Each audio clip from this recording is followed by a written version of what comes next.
The art of meditation is a way of getting into touch with reality. And the reason for it is that most civilized people are out of touch with reality because they confuse the world as it is with the world as they think about it and talk about it and describe it. For on the one hand, there is the real world, and on the other, a whole system of symbols about that world which we have in our minds. These are very, very useful symbols. All civilization depends on them. But like all good things, they have their disadvantages, and the principal disadvantage of symbols is that we confuse them with reality, just as we confuse money with actual wealth, and our names about ourselves, our ideas of ourselves, our images of ourselves with ourselves. Now, of course, reality, from a philosopher's point of view, is a dangerous word. A philosopher will ask me, what do I mean by reality? Am I talking about the physical world of nature? Or am I talking about a spiritual world? Or what? And to that I have a very simple answer. When we talk about the material world, that is actually a philosophical concept. So in the same way, if I say that reality is spiritual, that's also a philosophical concept. And reality itself is not a concept. Reality is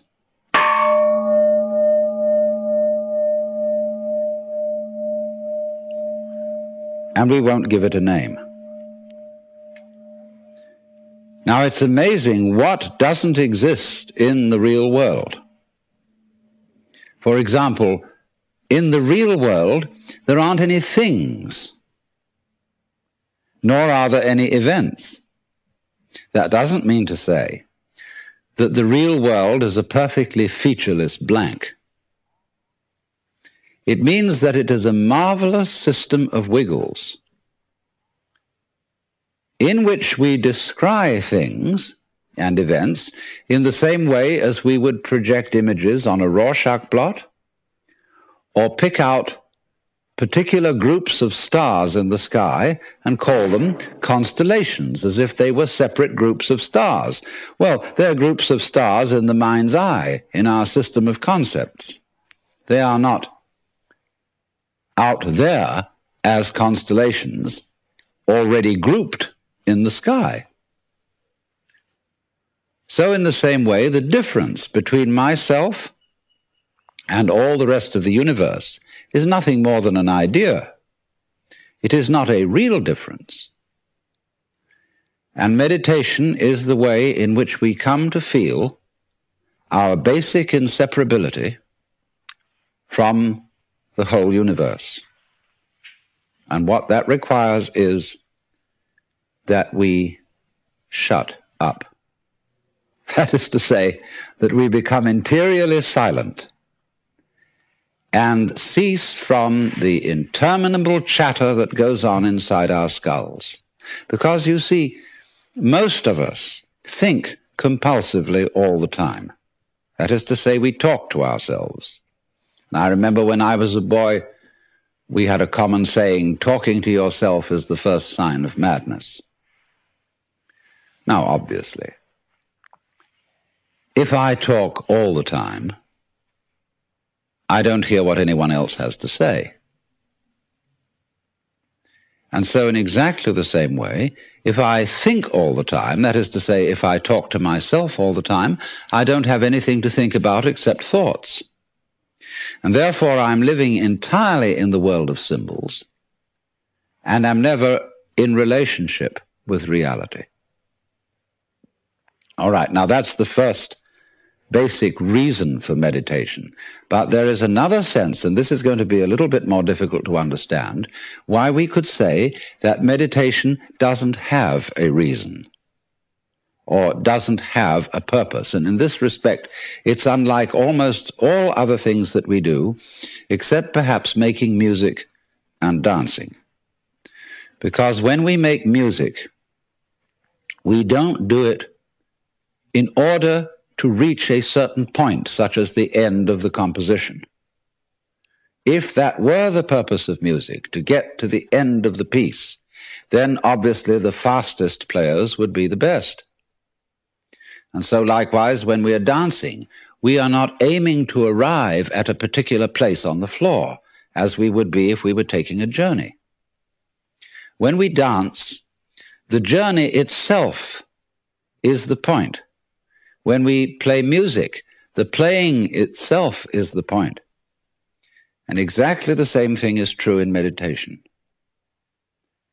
Meditation is the discovery that the point of life is always arrived at in the immediate moment.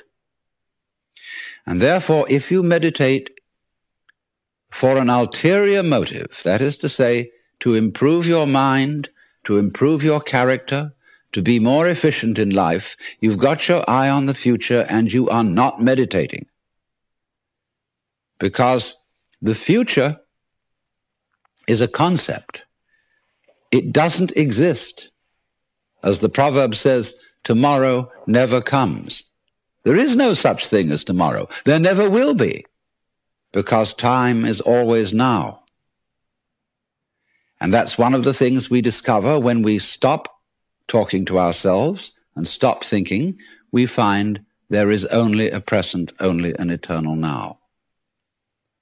So it's funny then, isn't it, that one meditates for no reason at all, except we could say for the enjoyment of it. And here I would interpose the essential principle that meditation is supposed to be fun. It's not something you do as a grim duty.